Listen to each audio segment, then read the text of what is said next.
বিগত বেশ কিছুদিন ধরে এই দৃশ্য বাংলাদেশের পথে ঘাটে সাধারণ হয়ে পড়েছে। একদিকে রয়েছে ছাত্রছাত্রীদের বিক্ষোভ, অবরোধ, ইট বৃষ্টি, অগ্নিসংযোগ, আর অপরদিকে পুলিশের লাঠি, গুলি, কাঁদানে গ্যাস। এ সমস্ত কিছু বর্তমানে বাংলাদেশের বাস্তবতা। এই অশান্তির জেরে এখনও পর্যন্ত অন্ততপক্ষে শতাধিক মানুষের মৃত্যু ঘটেছে, আর 7 শতাধিকেরও বেশি আহত হয়েছেন। যদিও মৃত্যু আর আহতের এই পরিসংখ্যান কয়েক ঘন্টা অন্তর অন্তর লাফিয়ে লাফিয়ে বাড়ছে। বিক্ষোভকারীরা বাংলাদেশের সরকারি টিভি চ্যানেল বাংলাদেশ টেলিভিশনের হেডকোয়ার্টারের একটি ভবন, বিপর্যয় মোকাবিলা দপ্তরের অফিস, একটি টোল প্লাজা এবং একটি জেলে আগুন ধরিয়ে দিয়েছে।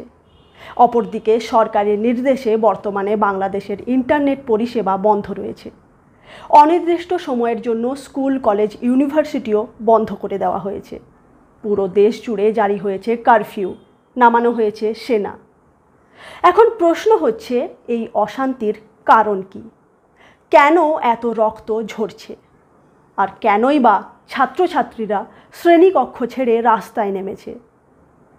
এই প্রতিটি প্রশ্নের একটাই উত্তর: কোটা সংস্কার আন্দোলন আর সরকারের অনমনীয় মনোভাব। তাই আজকের পর্বে আমরা আলোচনা করব বাংলাদেশে কেন এই কোটা তথা সংরক্ষণ বিরোধী আন্দোলন হচ্ছে, ছাত্রছাত্রীদের কি কি দাবি রয়েছে, আর কেন এই আন্দোলন ক্রমশ রক্তক্ষয়ী আর হিংসাত্মক রূপ নিচ্ছে, সে সমস্ত কিছু নিয়ে। নমস্কার, আমি অন্তরা, আর আপনারা দেখছেন ইনসাইট।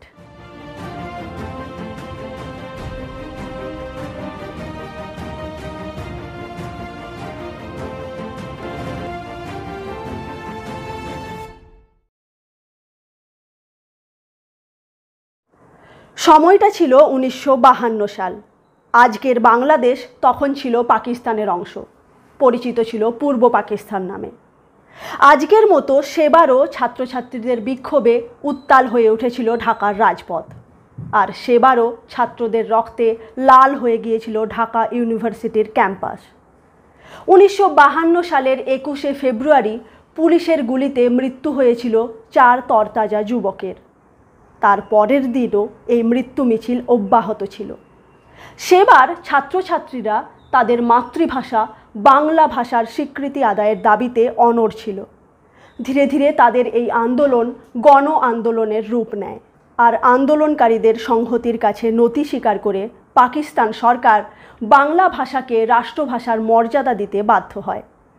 1956 সালের 29শে ফেব্রুয়ারি সংবিধানের অনুচ্ছেদ 214(1) অনুযায়ী পাকিস্তানের দ্বিতীয় জাতীয় ভাষা হিসেবে স্বীকৃতি পায় বাংলা।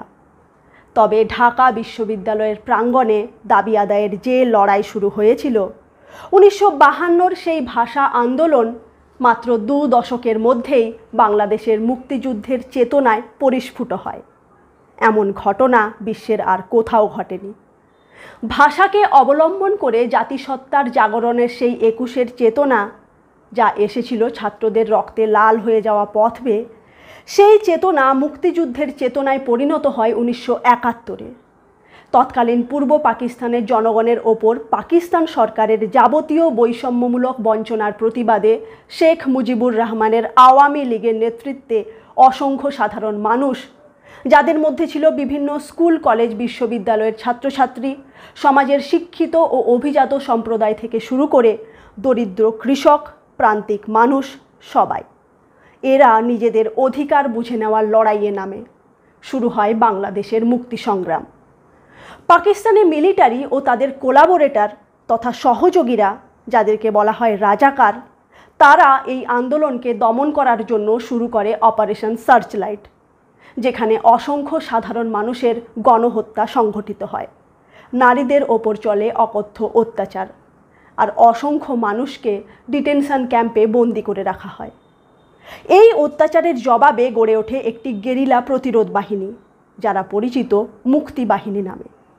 ভারত প্রথমের দিকে এই মুক্তি বাহিনীর যোদ্ধাদের অস্ত্রশস্ত্র সরবরাহ করে এবং তাদের প্রশিক্ষণ দিয়ে এই যুদ্ধে পরোক্ষভাবে তাদের সাহায্য করছিল। কিন্তু 1971 সালের 23রা ডিসেম্বর পাকিস্তানি এয়ারফোর্স ভারতের বায়ুসেনা ঘাঁটিতে আক্রমণ করে। আর এর পরিপ্রেক্ষিতে ভারত সরাসরি এই যুদ্ধে সামিল হয়ে যায়। বাংলাদেশ লিবারেশন ওয়ারের পাশাপাশি শুরু হয় ইন্দো পাকিস্তান ওয়ার। ভারতীয় সেনাবাহিনী ও মুক্তি বাহিনীর যৌথ আক্রমণের সামনে পাকিস্তানি বাহিনী পিছু হটতে বাধ্য হয়। আর মাত্র 2 সপ্তাহেরও কম সময়ের মধ্যে পাকিস্তানি বাহিনী পরাজিতও হয়।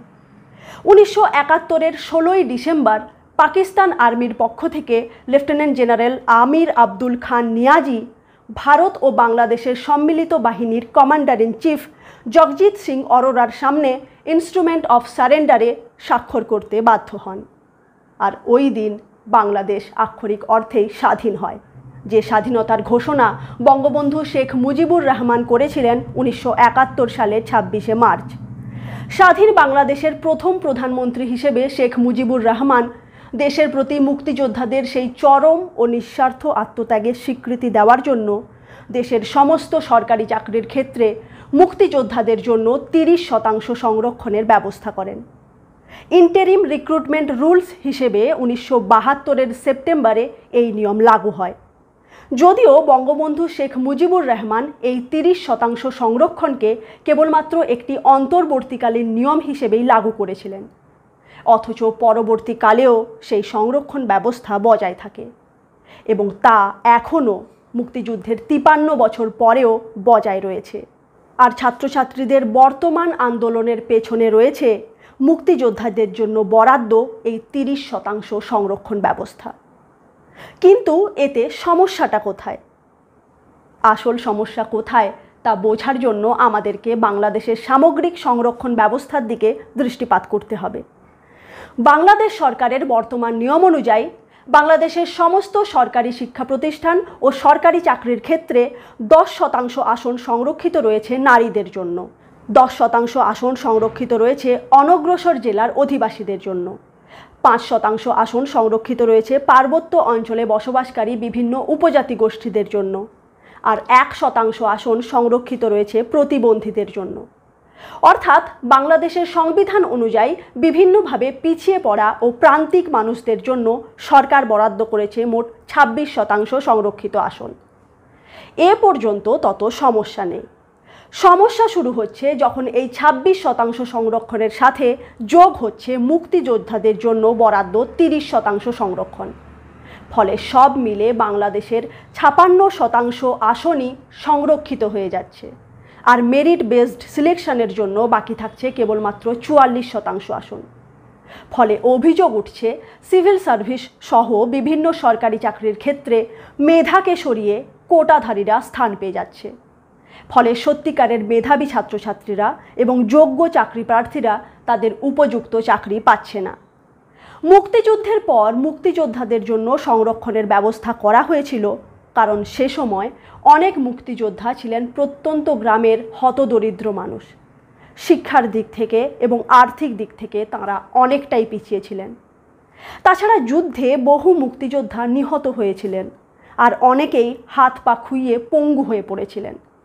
তাই দেশের স্বাধীনতার যুদ্ধে অংশগ্রহণকারী এই সব বীর মুক্তিযোদ্ধারা ও তাঁদের পরিবারের সদস্যরা যাতে সমাজের বাকি অংশের থেকে পিছিয়ে না পড়েন, তার জন্য তাঁদেরকে বিশেষ সংরক্ষণ দেওয়ার কথা ভেবেছিলেন তৎকালীন বাংলাদেশ সরকার। আর সেই হিসেবে তাঁদের জন্য 30% সংরক্ষণের ব্যবস্থা করা হয়েছিল। তবে অনেক মুক্তিযোদ্ধাই ততটা শিক্ষিত ছিলেন না, বা তাঁদের বয়সও চাকরির ক্ষেত্রে নির্ধারিত বয়সসীমার ঊর্ধ্বে চলে গিয়েছিল। তাই সেক্ষেত্রে তাঁদের সন্তানরা যাতে চাকরি পেতে পারেন, সেজন্য 1997 সালে তাঁদের সন্তানদেরকেও মুক্তিযোদ্ধার কোটায় অন্তর্ভুক্ত করা হয়। এ পর্যন্ত কারো এত বেশি আপত্তি ছিল না। সমস্যা শুরু হয় যখন মুক্তিযোদ্ধাদের তৃতীয় প্রজন্ম অর্থাৎ তাঁদের নাতি নাতনিরাও মুক্তিযোদ্ধা কোটার সুবিধে নিতে আরম্ভ করে। 2010 সালে বাংলাদেশ সরকার মুক্তিযোদ্ধাদের নাতি নাতনিদেরও কোটার আওতায় অন্তর্ভুক্ত করে। আর এরপর থেকে ছাত্রছাত্রীদের মধ্যে কোটার বিরুদ্ধে একটা বিরূপ ভাবনা গড়ে ওঠে। আন্দোলনরত ছাত্রছাত্রীদের পক্ষ থেকে যুক্তি দেওয়া হচ্ছে যে মুক্তিযোদ্ধারা দেশের জন্য অনেক আত্মত্যাগ স্বীকার করেছেন, তাই তখন তাঁদেরকে সংরক্ষণের সুবিধে দেওয়া হয়েছিল। কিন্তু তাঁদের নাতি নাতনিরা দেশের জন্য কী অবদান রেখেছেন যে তাঁদেরকে এই সংরক্ষণের আওতায় রাখা হচ্ছে? তাছাড়া এত বছর ধরে তাঁরা বংশ পরম্পরায় সংরক্ষণের সুবিধে পেয়েছেন, যার ফলে তাঁদের আর্থিক ও সামাজিক অবস্থান অনেকটাই উন্নীত হয়েছে। ফলে তাঁরা আর সেই প্রান্তিক অবস্থানে নেই যেখানে তাঁদের জন্য সংরক্ষণের ব্যবস্থা রাখতে হবে। তাছাড়া সব মুক্তিযোদ্ধাই গ্রামের পিছিয়ে পড়া হতদরিদ্র পরিবারের ছিলেন না, অনেকেই রীতিমতো শিক্ষিত ও সম্ভ্রান্ত পরিবারেরও ছিলেন। ফলে এই সংরক্ষণ জারি রাখার আর কোনো যুক্তি নেই। বিশ্বের বহু দেশে সংরক্ষণ ব্যবস্থা চালু রয়েছে। এই ব্যবস্থার মূল উদ্দেশ্য সমাজের বৈষম্য মোচন করা, কিন্তু আন্দোলনরত ছাত্রছাত্রী সহ বাংলাদেশের বহু বিশিষ্ট মানুষ, অধ্যাপক ও সংবিধান বিশেষজ্ঞদের মতে এই সংরক্ষণ বৈষম্য কমানোর বদলে বৈষম্য বাড়াচ্ছে। কারণ এই ব্যবস্থা সংবিধানের 29 নম্বর ধারা, যেখানে সরকারি চাকরির ক্ষেত্রে দেশের সকল নাগরিকের জন্য সমান সুযোগ সুবিধা নিশ্চিত করার কথা বলা হয়েছে, সেই ধারাটিকে সরাসরি উল্লঙ্ঘন করছে। তাই বিভিন্ন সময়ে ছাত্রছাত্রীরা সরকারের কাছে এই কোটা সিস্টেমের সংস্কার করার দাবি জানিয়েছে। এবারের এই আন্দোলন ছাত্রছাত্রীদের সেই দাবিরই পরিবর্ধিত রূপ। এর আগে এই দাবিকে সামনে রেখে সবচেয়ে বড় আন্দোলনটি হয় 2018 সালে। তবে তার পূর্বে 2008 এবং 2013 সালেও ছাত্রছাত্রীরা কোটা সিস্টেম সংস্কারের দাবিতে আন্দোলন করেছিল, কিন্তু সেই আন্দোলন এত ব্যাপকতা লাভ করতে পারেনি। মূলত রাজশাহী ইউনিভার্সিটি থেকে শুরু হওয়া 2018 সালের কোটা সংস্কার আন্দোলন এত ব্যাপক ছিল যে শেখ হাসিনার নেতৃত্বাধীন আওয়ামী লীগ সরকার এ ব্যাপারে পদক্ষেপ গ্রহণে বাধ্য হয়েছিল। ছাত্র অধিকার সংরক্ষণ পরিষদ সংগঠনের ব্যানারে ছাত্রছাত্রীরা সরকারের সামনে 5 দফা দাবি রেখেছিল সেবার, যার মধ্যে ছিল কোটার পরিমাণ 56% থেকে কমিয়ে 10% নিয়ে আসতে হবে। কোটার বরাদ্দ আসন যদি ভর্তি না হয়, অর্থাৎ সেই আসনের উপযুক্ত ক্যান্ডিডেট কোটার মধ্য থেকে যদি না পাওয়া যায়, তবে ওই শূন্যস্থান মেরিট লিস্ট থেকে পূরণ করতে হবে, পূর্বে যা খালি থেকে যেত। কোটাধারীদের জন্য কোনো বিশেষ পরীক্ষার ব্যবস্থা করা যাবে না। নির্ধারিত বয়সসীমা সবার জন্য সমান থাকবে, আর কোটার সুবিধা কেবলমাত্র একবারই নেওয়া যাবে। এই 5 দফা দাবিকে সামনে রেখে ছাত্রছাত্রীদের বিক্ষোভে উত্তাল হয়ে ওঠে গলি থেকে রাজপথ আর বাংলাদেশের প্রায় প্রতিটি কলেজ ইউনিভার্সিটির ক্যাম্পাস। আন্দোলনের এই ব্যাপকতায় খানিকটা বাধ্য হয়েই সরকার ছাত্রছাত্রীদের দাবির প্রতি দৃষ্টিপাত করে। 2018-র 11 এপ্রিল সংসদে দাঁড়িয়ে প্রধানমন্ত্রী শেখ হাসিনা বলেন, ঠিক আছে, কোনো কোটাই থাকবে না, কোনো কোটারই দরকার নেই। প্রধানমন্ত্রীর এই বক্তব্যের পর ছাত্র অধিকার সংরক্ষণ পরিষদ অফিসিয়ালি কোটা আন্দোলন বন্ধ করার ঘোষণা করে। কিন্তু প্রধানমন্ত্রীর সেই ঘোষণার পর 3 মাস কেটে গেলেও এ ব্যাপারে সরকার কোনো পদক্ষেপ গ্রহণ না করাতে ছাত্রছাত্রীরা পুনরায় তাদের আন্দোলন শুরু করে। অভিযোগ করা হয় তাদের সেই আন্দোলন অবদমিত করার জন্য নেতৃস্থানীয় ব্যক্তিদের ওপর বারবার আক্রমণ চালায় বাংলাদেশ ছাত্রলীগ। বাংলাদেশ ছাত্রলীগ সরকারের ক্ষমতাসীন দল আওয়ামী লীগের স্টুডেন্ট উইং। তবে শেষ পর্যন্ত 2018-র 23 অক্টোবর বাংলাদেশ সরকারের ক্যাবিনেট একটি সার্কুলার জারি করে 9 থেকে 13 গ্রেড পর্যন্ত সরকারি চাকরিতে, অর্থাৎ ফার্স্ট এবং সেকেন্ড ক্লাস পোস্টে রিক্রুটমেন্টের ক্ষেত্রে কোটা সিস্টেম অবলুপ্ত করে। তবে 14 থেকে 20 গ্রেড পর্যন্ত পদগুলির ক্ষেত্রে কোটা সিস্টেম বহাল থাকে। তবে কোটার জন্য বরাদ্দ আসন যদি খালি থেকে যায়, তবে সেই শূন্যস্থান মেরিট লিস্ট থেকে পূরণ করার ব্যবস্থা করা হয়। 2020 সালের 1 জুলাই থেকে এই নতুন ব্যবস্থা চালু হয়। তবে 2021 সালে একজন মুক্তিযোদ্ধার বংশধর এবং আরও 6 জন মিলে সরকারের এই সিদ্ধান্তের বিরুদ্ধে ঢাকা হাইকোর্টে আপিল করেন। সেই মামলার রায় আসে 3 বছর পর 2024 সালের 5 জুন তারিখে, যেখানে সরকারের কোটা অ্যাবলিশের সিদ্ধান্তকে বেআইনি আখ্যা দিয়ে বাংলাদেশ সিভিল সার্ভিস রিক্রুটমেন্টে কোটা ব্যবস্থা পুনর্বহাল করার আদেশ দেয় হাইকোর্ট। যদিও সরকার এই রায়কে চ্যালেঞ্জ জানিয়ে সুপ্রিম কোর্টে আপিল করেছে এবং মামলাটি বর্তমানে সুপ্রিম কোর্টের বিচারাধীন, কিন্তু ছাত্রছাত্রীরা সরকার এবং সুপ্রিম কোর্টের ওপর কোনো প্রকার ভরসা না রেখে পুনরায় আন্দোলন শুরু করেছে। প্রথমের দিকে এই আন্দোলন কেবলমাত্র সমাজ মাধ্যম আর ঢাকা শহরের মধ্যেই সীমাবদ্ধ ছিল। মাঝে ঈদ উৎসব আর গ্রীষ্মকালীন ছুটির জন্য কিছুদিন এই আন্দোলন বন্ধও ছিল। তবে তারপরেই সরকারি বিশ্ববিদ্যালয়ের শিক্ষকরা ইউনিভার্সাল পেনশন স্কিম নিয়ে আন্দোলন করতে শুরু করেন। আর ঠিক সেই সময় অর্থাৎ 1 জুলাই থেকে ছাত্রছাত্রীরাও সরকারের বিরুদ্ধে বৈষম্যমূলক কোটা সিস্টেম সংস্কারের দাবিতে আন্দোলন শুরু করে।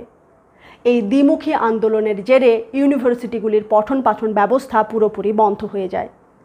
বৈষম্য বিরোধী ছাত্র আন্দোলন নামক সংগঠনের ব্যানারে ছাত্রছাত্রীরা একজোট হয়ে শান্তিপূর্ণ বিক্ষোভ প্রদর্শন, অবরোধ, মানববন্ধন প্রভৃতি কর্মসূচি চালাতে থাকে। 10 জুলাই তারিখে সুপ্রিম কোর্টের প্রধান বিচারপতি ওবায়দুল হাসানের নেতৃত্বে আপিল বিভাগের পূর্ণাঙ্গ বেঞ্চ হাইকোর্টের দেওয়া রায়কে বাতিল করে সরকার কোটা সিস্টেম অবলুপ্ত করার যে সার্কুলার জারি করেছিল তা বহাল করে 1 মাসের জন্য স্থিতাবস্থা বজায় রাখার নির্দেশ দেন। সুপ্রিম কোর্টের প্রধান বিচারপতি ছাত্রছাত্রীদের ক্লাসে ফেরার আহ্বানও জানান, কিন্তু ছাত্রছাত্রীরা আন্দোলন বন্ধ করতে রাজি হয় না। তাদের দাবি সংসদে আইন পাশের মাধ্যমে সংরক্ষণ ব্যবস্থার সংস্কার করে যাতে এ সমস্যার উপযুক্ত ও স্থায়ী সমাধান করা হয়। ছাত্রছাত্রীরা এবার সরকারের সামনে মাত্র 1 দফা দাবি জানাচ্ছে। তারা চায় কেবলমাত্র পার্বত্য অঞ্চলে বসবাসকারী এথনিক মাইনরিটি ও প্রতিবন্ধীদের জন্য মোট 5% সংরক্ষণের ব্যবস্থা রেখে বাকি সমস্ত সংরক্ষণকে বাতিল করতে হবে। বাংলাদেশের বেশিরভাগ কলেজ ইউনিভার্সিটিতেই এই আন্দোলন ছড়িয়ে পড়ে। রাজধানী ঢাকা অবরুদ্ধ হয়। পুলিশের বিরুদ্ধে অভিযোগ ওঠে যে তারা আন্দোলনকারীদের ওপর লাঠিচার্জ, কাঁদানে গ্যাস, রাবার বুলেট ইত্যাদি ব্যবহার করে আন্দোলনকে অবদমিত করতে চাইছে। এছাড়াও বাংলাদেশ ছাত্রলীগের নেতাকর্মীরা আন্দোলনরত ছাত্রদের ওপর বারবার আক্রমণ করে। তবে এই আন্দোলনের আঁচে ঘৃতাহুতি পড়ে যখন প্রধানমন্ত্রী শেখ হাসিনা সাংবাদিক সম্মেলনে একজন সাংবাদিকের প্রশ্নের উত্তরে এই মন্তব্যটি করেন। মুক্তিযুদ্ধের বিরুদ্ধে এত ক্ষোভ কেন? মুক্তিযোদ্ধাদের নাতিপুতিরাও পাবে না, তাহলে কি রাজাকারের নাতিপুতিরা পাবে? সেটা আমার প্রশ্ন, দেশবাসীর কাছে প্রশ্ন, যে রাজাকারের নাতিপুতিরা সবকিছু পাবে, মুক্তিযোদ্ধারা পাবে না। ছাত্রছাত্রীরা ধরে নেয় যে প্রধানমন্ত্রী হয়তো তাদের উদ্দেশ্যেই রাজাকার শব্দটি ব্যবহার করেছেন। রাজাকার এই শব্দটি বাংলাদেশের জনগণের কাছে অত্যন্ত ঘৃণিত একটি শব্দ। তাই এরপর থেকে কোটা বিরোধী আন্দোলন বাংলাদেশের প্রতিটি কোনায় কোনায় ছড়িয়ে পড়ে। আর এতে কলেজ ও ইউনিভার্সিটি ছাত্রছাত্রীদের পাশাপাশি যোগ দেয় স্কুলের ছাত্রছাত্রীরাও। ছাত্রছাত্রীরা স্লোগান দিতে থাকে, তুমি কে, আমি কে, রাজাকার রাজাকার, চাইতে গেলাম অধিকার, হয়ে গেলাম রাজাকার। 15 জুলাই প্রধানমন্ত্রী শেখ হাসিনা জাতির উদ্দেশ্যে একটি বক্তব্য রাখেন, যেখানে তিনি বলেন, নিজেদেরকে রাজাকার বলে যারা এই ধরনের স্লোগান দিচ্ছে তাদের লজ্জা হওয়া উচিত। তারা জানে না কিভাবে পাকিস্তানি বাহিনী আর রাজাকারেরা বাংলাদেশের সাধারণ জনগণের ওপর নির্মম অত্যাচার চালিয়েছে। তাই তারা নিজেদেরকে রাজাকার বলে পরিচয় দিতে একটুও লজ্জিত নয়। প্রধানমন্ত্রীর এই ভাষণের পর অভিযোগ ওঠে যে ওই দিন সন্ধেবেলায় ছাত্রলীগ বাহিনী আন্দোলনকারী ছাত্রছাত্রীদের ওপর নির্মমভাবে আক্রমণ চালায়। এমনকি ঢাকা মেডিকেল কলেজের ইমার্জেন্সি ডিপার্টমেন্টে, যেখানে প্রায় 200 জন আহত ছাত্রছাত্রীদের প্রাইমারি ট্রিটমেন্ট চলছিল, লাঠি সোটা এমনকি অস্ত্রশস্ত্র নিয়ে ছাত্রলীগ বাহিনী সেখানেও ঢুকে তাদের ওপর আক্রমণ চালায়। এই সব আক্রমণের প্রতিবাদে ছাত্ররা দেশ জুড়ে প্রতিরোধের আহ্বান জানায়। আর এই প্রতিরোধ আন্দোলনের ওপর বিভিন্ন স্থানে চরম পুলিশি অত্যাচার চলে বলে অভিযোগ ওঠে। 16 জুলাই আবু সৈয়দ নামে রংপুরের বেগম রোকেয়া ইউনিভার্সিটির এক ছাত্রের মৃত্যু ঘটে। আর এই মৃত্যুকে কেন্দ্র করে আন্দোলন আরও উত্তাল হয়ে ওঠে। বর্তমানে পুরো বাংলাদেশ বিক্ষোভের আগুনে পুড়ছে।